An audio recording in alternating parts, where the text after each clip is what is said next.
speak for me.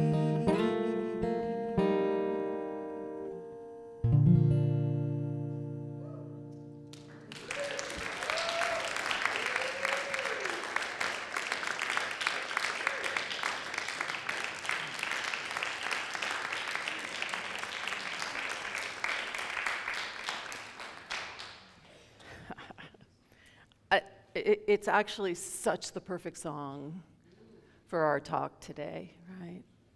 Which is about our legacy, right? We did this 6 weeks of abundance and prosperity, and we had this incredible Easter service. And how are we going to bring all of that together, right? Because that energy of Easter, we celebrate it, we lift it up at Easter, but it's not just for Easter, right? It's not a once-a-year event. It's a day-by-day, moment-by-moment event where we are being invited to stand in our personal renewal, our personal rebirth, our willingness to let go of whatever the form is. Jesus modeled that for us, that our form is capable of changing and shifting and being unrecognizable to people. Wouldn't that be cool if we were unrecognizable to some people, that we're capable of that much transformation? And what's true for us individually is also true for us as a collective. That the unity in our story is a story of rebirth and renewal. It's a story of Candida Wright starting something 62 years ago with a group of feisty women. And those women at some point said, it's time for a rebirth. It's time for something new to arise. And they brought in Richard Manti. And Richard Manti brought in all this new energy and new ideas, yes? And it was this time of growth and expansion. And then Richard said, it's time for something new. And Bill came along, and Bill brought so many gifts to this community. We would not have survived COVID if Bill hadn't set that live stream in motion, right? Hamilton Montessori School, right? There are pieces that each person who's here brings into this continuation of our legacy, and each one of those individuals, but it's not just the individual, right? It wasn't Bill doing something. It was Bill and the community doing something. Because I know without Sarah Lavallee and Cindy Acker, Hamilton Montessori School, with all of Bill's intentions, would never have materialized. So it's something that we all get to step into, and we all get to invite ourselves into again and again and again and again. And so I want us to think about Unity in Marin as more than just an institution or an organization. We're actually Spirit made visible. We are 62 years of God in action, and it is expressed through each of us. And it is expressed historically through all of these different individuals. Can you feel how powerful that is? That we're standing on that legacy? The families that came together to buy this campus, what they had to do and how they had to grow and shift and evolve in order for us to be here now in this beautiful sanctuary. All of that is legacy building. It's building something for the next generation. It's building something so that the future can access and step into something that has been life-saving, at least for me personally. So I'd like us to think about this idea of our abundant legacy as the gifts that we give, and we always talk about that in Unity as our time and our talent and our treasure. So it's financial, absolutely. It's also giving of our time, our sacred service. And it's the sharing of our unique gifts and talents that get to inspire everyone else. So this is part of the gifts that we give. And then there is the life that we live. And this one, I think, is the most intangible, because this is the values and the presence and the consciousness that we share and bring to the world. It's the prayers that we have made with people who are, through TikTok, I believe, our prayer request link has gone active, right? And so people are writing in. We're getting usually we would get maybe 10 prayer requests a month or so. We're getting like 40 now. And they are not Unity people, but does that matter? No, these are people in pain who are reaching out for prayer support. These are people who are saying, I would love to be supported, and we have something that is so unique to be able to share with them. Those are the lives that we're living right now, and we touch people. And we may never know the impact. I've shared how at some of my one of my worst moments in my life, how I went and got affirmative prayer for the first time. And I was in Rhode Island, but it was an agape prayer chaplain who happened to be doing an internship in Rhode Island. And she did prayer, and that transformed my understanding of life. She did prayer with me, and it launched me. Like, I'm here because of Betty. Now, I didn't know her name was Betty, right? She was just a prayer chaplain, a practitioner, and I was just a person getting prayer. And then 2 years later, I'm at Agape. And I'm like, I wonder who that practitioner is. I should try and find her. It took me 4 years to find her. Because everyone was like, oh no, we never did an internship in Rhode Island. I have no idea what you're talking about. That's not something we do at Agape. And I'm like, no, I didn't imagine this woman. I know she exists. And I finally did reach out to her, and I was like, Betty, it's you. And she looked at me and said, I have no memory of you whatsoever in Rhode Island. I have no memory of you in Rhode Island. I had this life-altering experience, and she had no memory of me from Rhode Island. She knew me from LA, but she never connected it up. The lives we touch in that way, we don't know the ripples that we're sending forth. We don't know the impact of how we show up. That's part of our legacy too, because that lives on. And then the love we leave. And that's the institutions and the teaching and the practice and the culture that we're sustaining now, but it's so that we can pass it on to the next generation. It's about the legacy of how we're being invited to support the next group of people that are going to come in and have a life-altering experience. Myrtle Fillmore says, we need to develop all our faculties and powers to do what brings us close to humanity and increases what the world needs most. So yes, we're here so that we can live a better life, but that's not the whole deal. We're here so that the world can be a better place, not just right now, but laying foundational stones for the future. So I just want you to close your eyes for a minute, and I want you to just think of a moment that this community changed your life.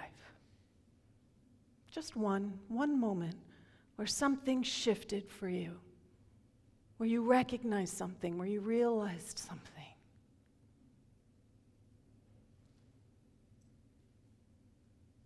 How does that feel to remember that moment?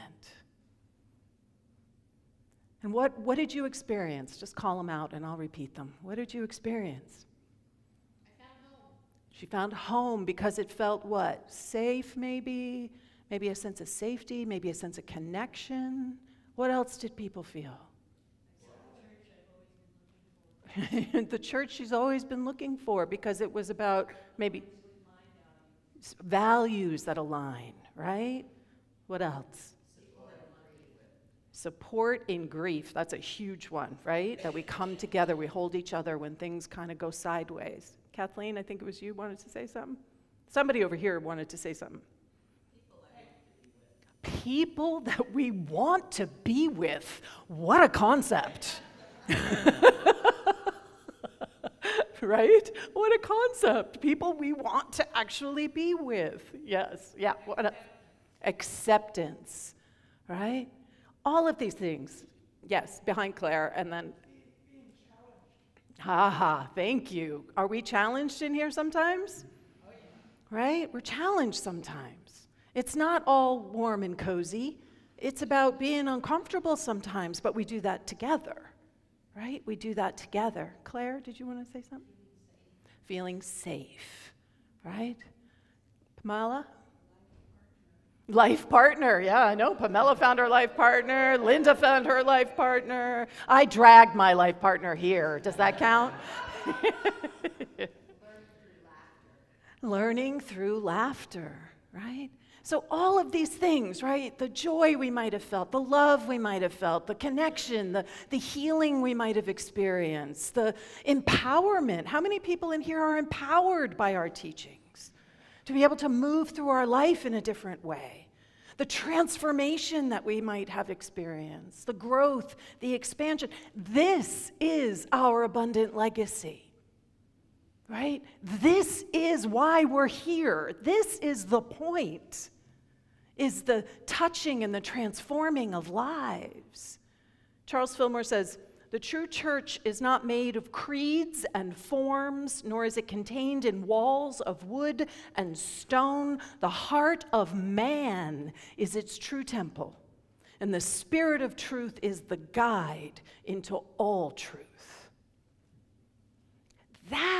That's why we come here on Sundays. That's why people tune in week after week after week, because there is something that we're gaining, that we're receiving, that allows us to live a more fulfilled life and lay that foundation for that to be shared with the next generation.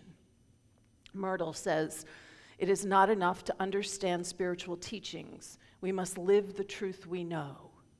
Now, that one we may all be familiar with, right? Because it's our fifth principle, that we have to live our truth. Most of us don't know that she then goes on to say, being in service to the world, to all forms of life, is the other half of the equation for health and wholeness.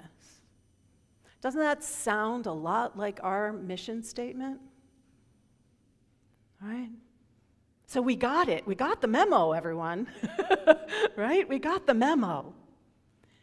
Someone before you said yes so that you could have those moments. And it's your turn now, right? It's your turn now. So that what was given to you freely, you're now called to pass on to others.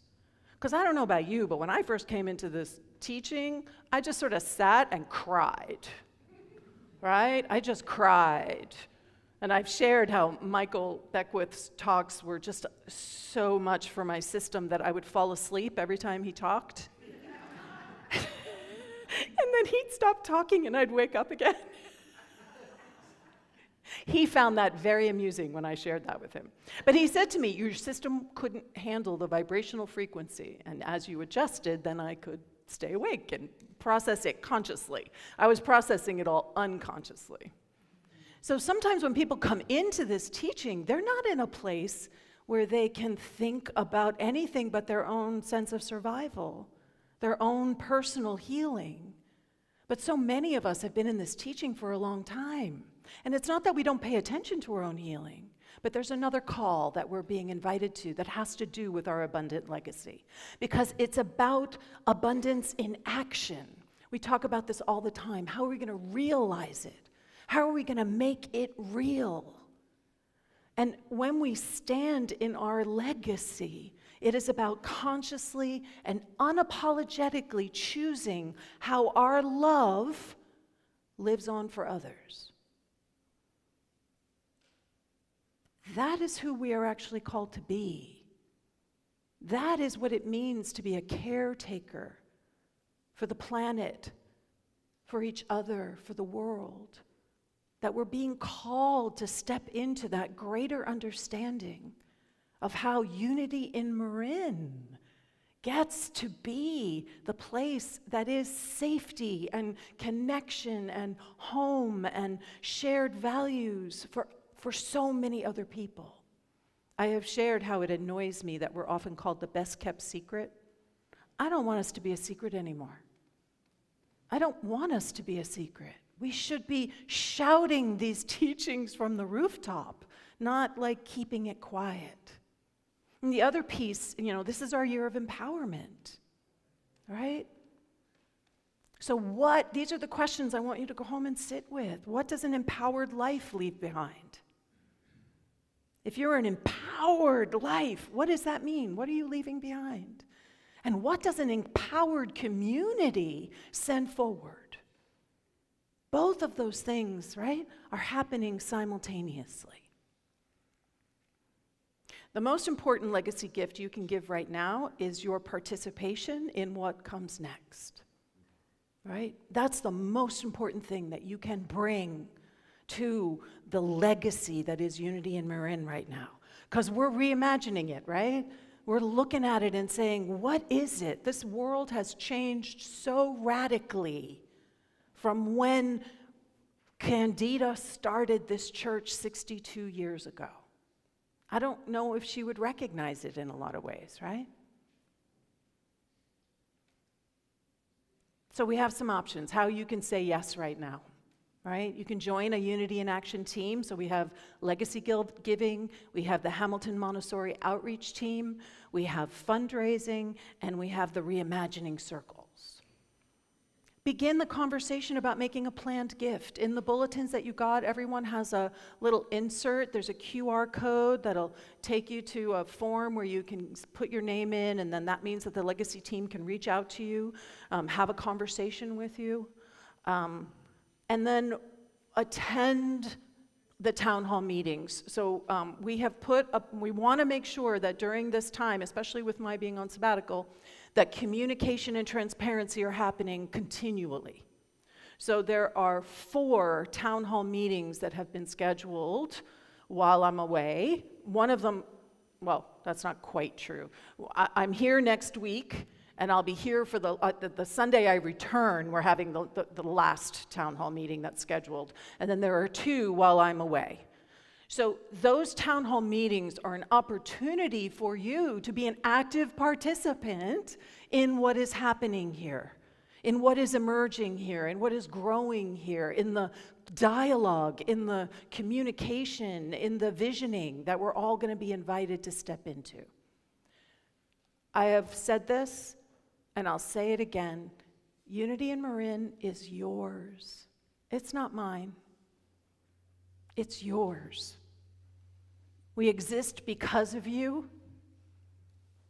We grow because of you. You, as you with the capital Y, meaning that this is these decisions, these directions, these new ideas, this way that we're saying, how are we going to be empowered in navigating the fast pace of change that's all around us in the world? This is something you get to be part of. Without you, it doesn't happen. So your participation is so important. So the first town hall meeting for the next big update on the board, and what will happen in these town hall meetings is kind of a wide variety of things. It can be a financial update. It can be the Unity in Action team updates. It can be process. It can be processes that are going to be led and supported. So you don't want to miss them, right? You want to save the dates on them. But the next one is Sunday, and there is an announcement coming up that tells you the other dates. And they are already in the calendar. So if you look on your Church Center app on your phone and you hit calendar, you can see all the town hall meetings. Because this is Myrtle, who, Myrtle's my go-to, right? If I'm not sure what's going on, I go to Myrtle. What did Myrtle have to say about this? And Myrtle says, we carry the light, joy, peace, and strength we receive on the spiritual heights of consciousness into our everyday life for the purpose of meeting and healing humanity. It's bigger than just us. It's so much bigger than just us. So let's take this into a time of meditation.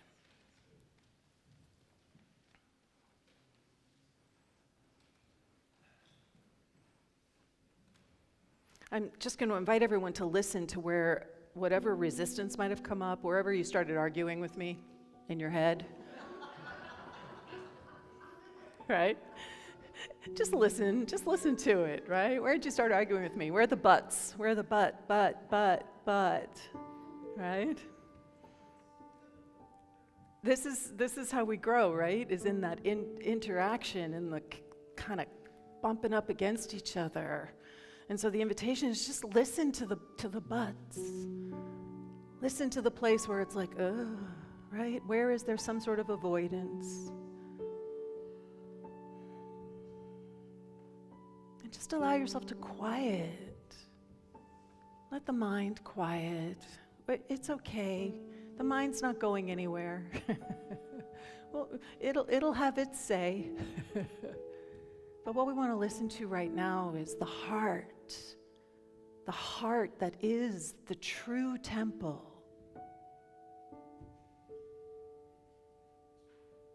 Just allow yourself to rest in what it is that this place in consciousness that we call Unity in Marin, what has it given to you? What have you experienced? Because it exists. Because 62 years ago, Candida had a vision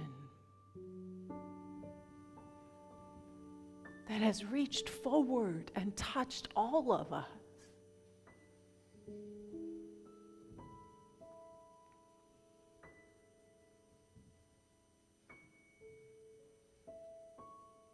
And as you just rest in that space, I'm going to just invite you to imagine all that you have received and even more going out into this world, projecting it forward to the next generation, to the generation after that.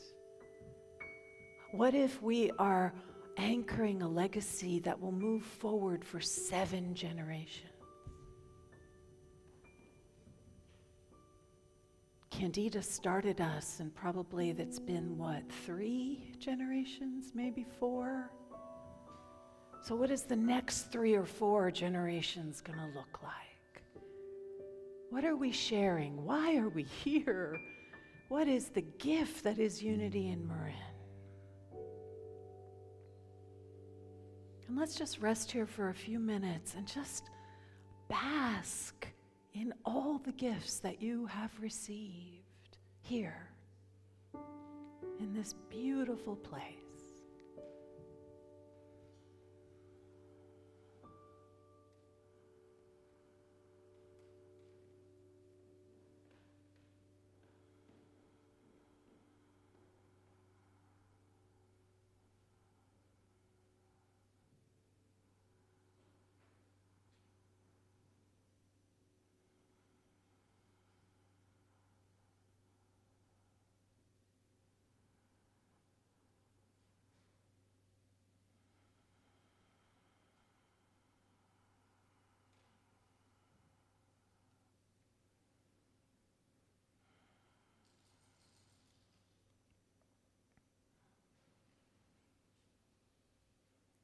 And whatever that gift is, I just invite you to stand in gratitude for it, for the people, for the teachings, for the culture, for the values, for the connection, for the caring. Just opening our hearts in gratitude for each other, in gratitude for all who came before us. And expanding that and standing in gratitude for all who are coming after us. Those who will continue to build upon the foundation that we have laid. So I invite you to see Unity of Marin just thriving in its magnificence, in its gifts, in all that it has to offer. Just feeling the abundance that is our legacy in what we have to give financially, in how we live these teachings and touch lives right now, and in how we are called to show up for a generation that we're never going to even see.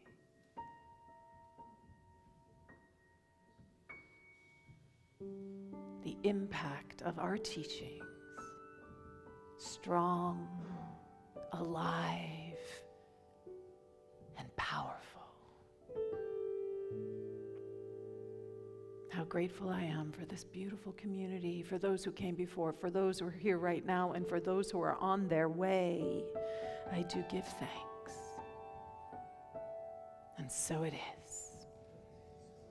Amen. Ashe.